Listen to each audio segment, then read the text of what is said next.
हाथी पहाड़ के जंगलों में टुनटुनी चिड़िया अपने पति राजू कबूतर के साथ रहा करती थी। राजू कबूतर जंगल के मुखिया सेठ कड़कनाथ कौवे के यहाँ काम किया करता था।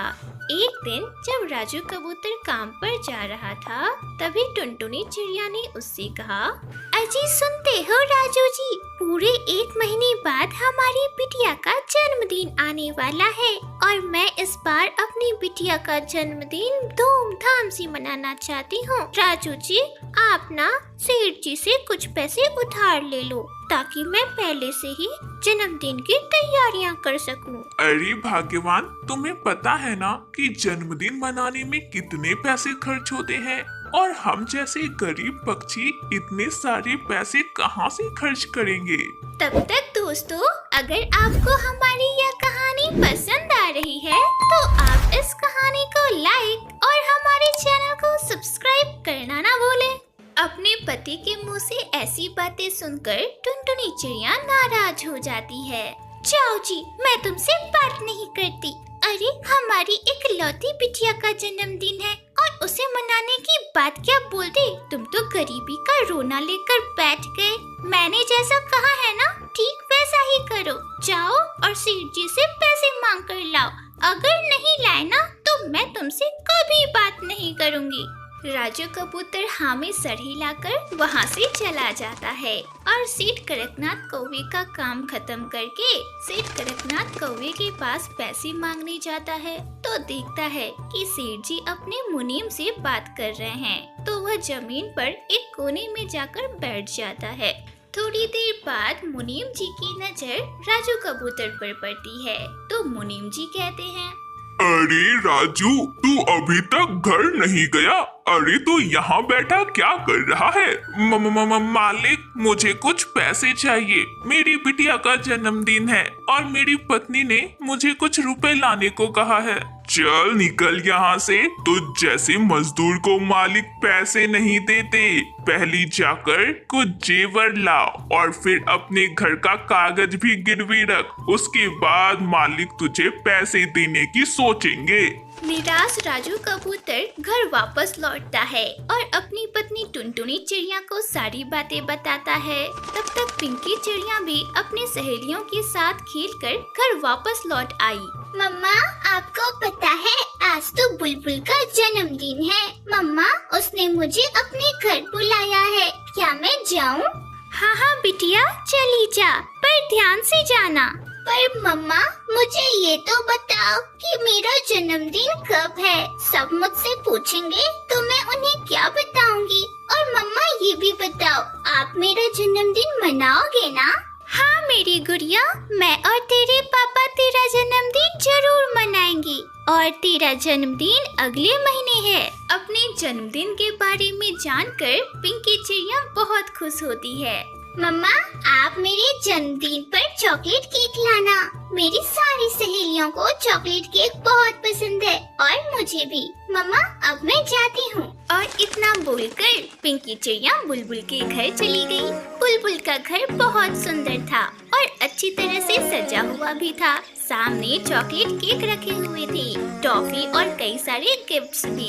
यह सब देखकर सारी सहेलियां बहुत खुश थी। फिर बुलबुल ने बर्थडे केक काटा। वाह, यहाँ कितने सारे गुब्बारे हैं और चॉकलेट केक भी। वहीं दूसरी तरफ राजू कबूतर टुनटुनी से कहता है, टुनटुनी, तुमने अपनी बेटी को झूठे सपने क्यों दिखाए? अरे बिना पैसों के हम उसका जन्मदिन कहाँ से मनाएंगे? उसकी चिंता आप क्यों करते हो जी? मेरी माँ ने मुझे चांदी के पायल दिए थे, मैं उसे नहीं पहनती। कई सालों से पेटी में रखी हुई है। तुम ना कल ही सोनार के पास जाकर उसे बेच देना। इस तरह पूरे 1 महीने गुजर जाते हैं और आखिरकार पिंकी चिड़िया का जन्मदिन का दिन आ जाता है और राजू कबूतर और टुनटुनी चिड़िया अपनी बिटिया का जन्मदिन बड़े ही धूमधाम से मनाते हैं। बच्चों, इस कहानी से हमें यह सीख मिलती है कि सभी माता पिता अपने बच्चों को खुश देखना चाहते हैं और उनकी खुशी के लिए कुछ भी करते हैं। तो हमें भी अपने माता पिता की खुशी देखनी चाहिए और उन्हें खुश रखना चाहिए।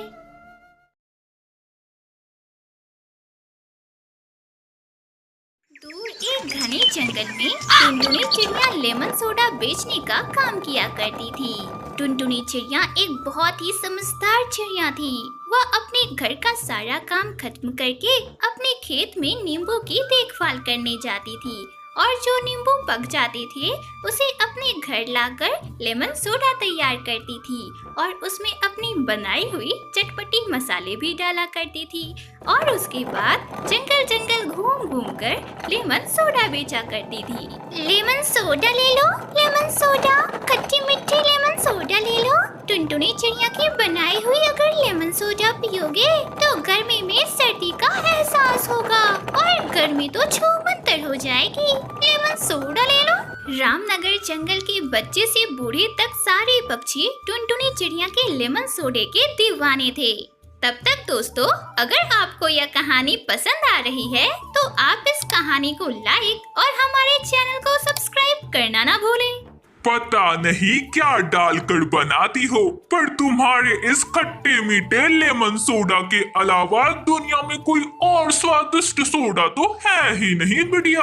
आहा, वाह वाह वाह। दीदी, मुझे मीठा वाला चाहिए।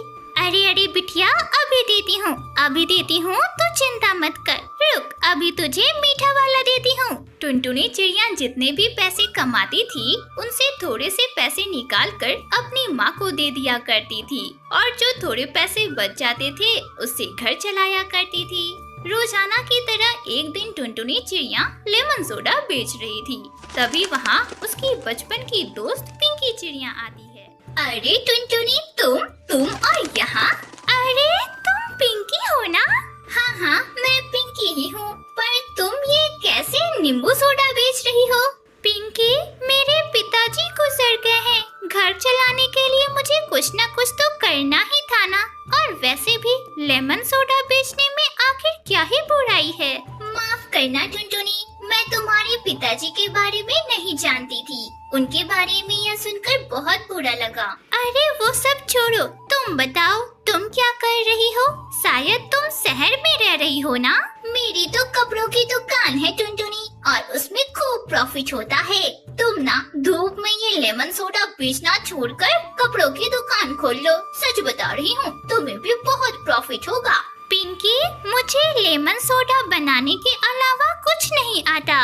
अरे टुनटुनी, मेरे कहने का मतलब है कि पक्षी बदल रहे हैं और मार्केट में नए नए कोल्ड ड्रिंक्स आ रहे हैं और जब वे ड्रिंक्स पियेंगे ना पक्षी, तो तेरे लेमन सोडा की ओर कोई देखेगा भी नहीं। तब तुम क्या करोगी? तुम्हारी बात तो सही लग रही है, पर नए काम के लिए पैसे कहाँ से लाऊं? अरे भोली टुनटुनी, सालों से इस जंगल में रह रही हो, किसी से भी पैसे उधार लेकर अपना नया काम शुरू कर दो। टुनटुनी चिड़िया को पिंकी चिड़िया की बात सुनकर यह समझ आ रहा था कि सामने एक पेड़ है और उसमें बहुत सारे फल लगे हैं और उसे तोड़ना है। यह सब सोचकर टुनटुनी चिड़िया लेमन सोडा बेचकर शाम में अपने घर वापस गई और अपनी माँ टूनी से कहा, अरे माँ, तुम मेरी बचपन की दोस्त पिंकी को तो जानती हो ना? हाँ बिटिया, कैसी है वो?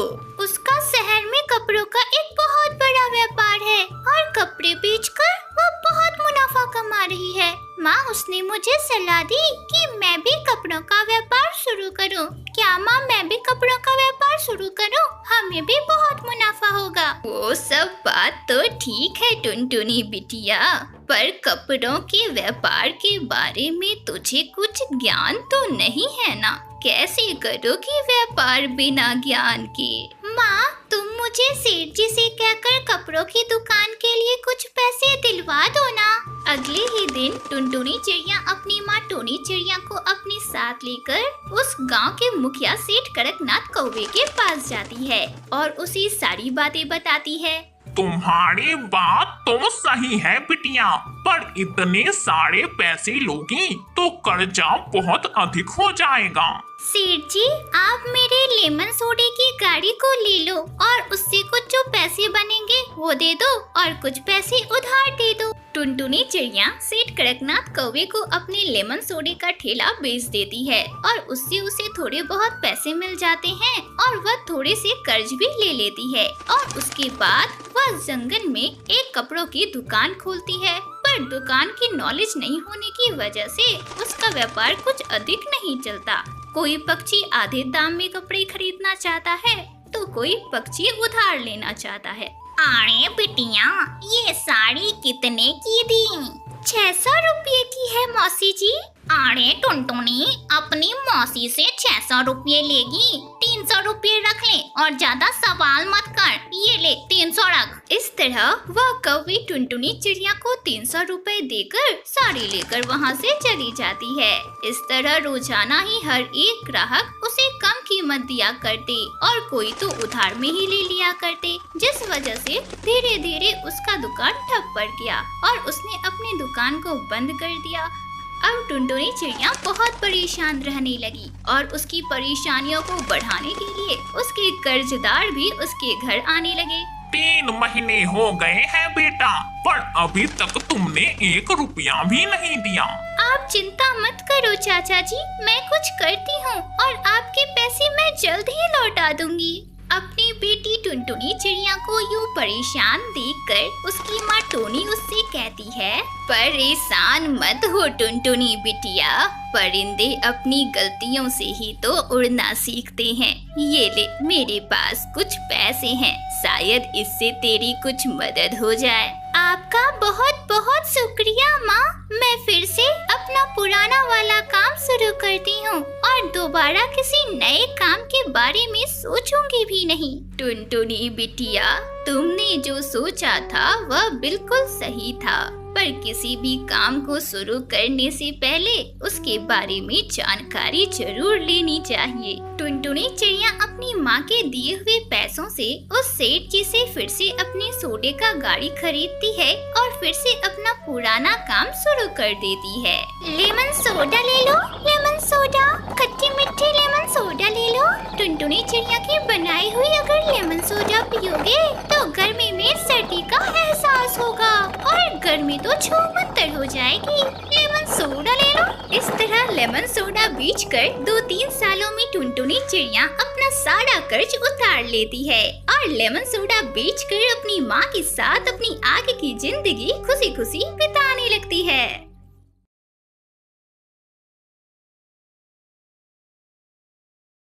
दूर एक घने जंगल में टुनटुनी चिड़िया अपने पति कालू कौवे के साथ रहा करती थी। एक दिन टुनटुनी चिड़िया ने अपने पति कालू कौवे से कहा, कालू जी, आज मौसम कितना अच्छा है ना। कालू जी, वैसे एक बात पूछूं आपसे, आज कौन सा खास दिन है, जरा बताइएगा। हाँ टुनटुनी, मुझे याद है, आज हमारी शादी की सालगिरह है और तुम चिंता मत करो, आज शाम में ऑफिस से घर वापस जल्दी लौट आऊंगा।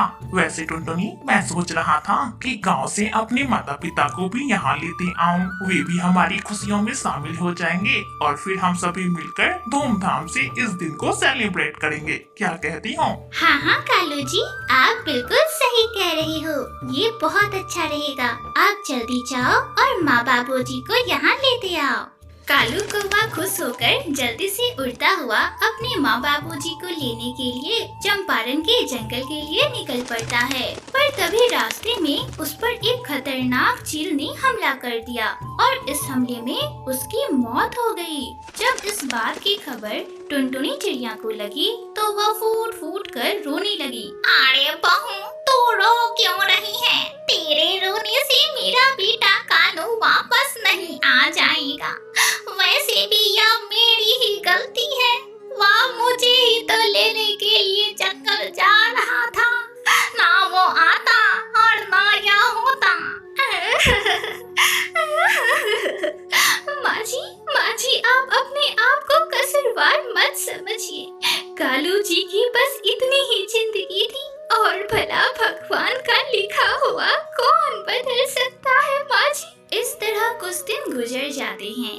एक दिन, बेटा, कालू कौवे की तो बस उतनी ही उम्र थी, पर तेरी तो अभी पूरी जिंदगी बाकी है और ऐसी पहाड़ सी जिंदगी तू अकेले कैसे बिताएगी भला? टुनटुनी बहू, मेरी बात मान तो तू दूसरी शादी कर ले। अपनी सास के मुंह से ऐसी बातें सुनकर टुनटुनी चिड़िया को गुस्सा आ गया और वह गुस्से से तमतमाते हुए बोली, माँ जी, आप ये कैसी बहकी बहकी बातें कर रही हो? माँ जी अभी कालू जी को गए हुए कुछ ही दिन हुए हैं और आप बोल रही हो कि मैं दूसरी शादी कर लूं। नहीं माँ जी, ऐसा कभी नहीं हो सकता। मैं सिर्फ कालू जी से प्यार करती थी और आगे से मैं इसके बारे में कोई भी बात नहीं सुनना चाहती माँ जी। और इतना बोलकर टुनटुनी चिड़िया वहाँ से चली जाती है। इस तरह कई साल गुजर जाते हैं, पर टुनटुनी चिड़िया अब बहुत उदास रहने लगी थी।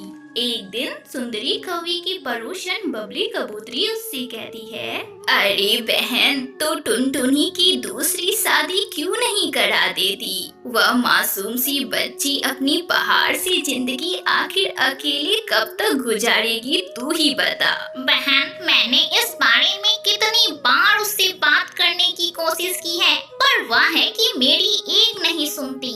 धीरे धीरे सुंदरी कौवी टुनटुनी चिड़िया के फिक्र में बीमार पड़ती चली जाती है।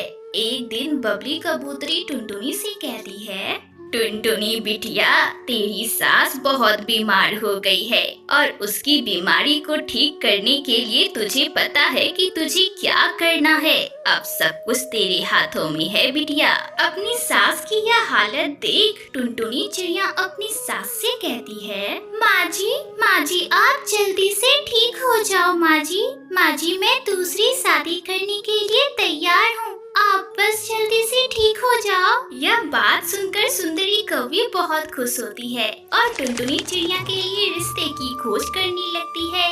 और तभी उसे बंटी नाम के एक कबूतर का रिश्ता आता है और कुछ दिनों बाद ही टुनटुनी चिड़िया और बंटी कबूतर की शादी धूमधाम से हो जाती है। विदाई के समय, बेटा, मेरी बहू का ख्याल रखना, इसे कभी भी किसी भी चीज की कमी ना हो बेटा। माँ जी, आप चिंता मत करो, मैं आपकी बहू को बहुत अच्छे से रखूंगा। मैं जानता हूँ कि मैं आपका बेटा कालू कौवा तो नहीं बन सकता और ना ही उसकी कभी जगह ले सकता हूँ, पर माँ जी आप निश्चिंत रहिए, आप मेरी माँ जी हो और मैं आपका भी ध्यान बहुत अच्छी तरह से रखूंगा। बंटी कबूतर के मुंह से ऐसी बातें सुनकर टुनटुनी चिड़िया बहुत खुश होती है। बंटी जी, मैं कब से परेशान थी कि दूसरी शादी होने के बाद मैं कहीं माँ जी से जुदा ना हो जाऊं, पर आज आपकी बातें सुनकर यह लग रहा है कि आप मुझे कभी भी कालू जी की कमी होने नहीं दोगे।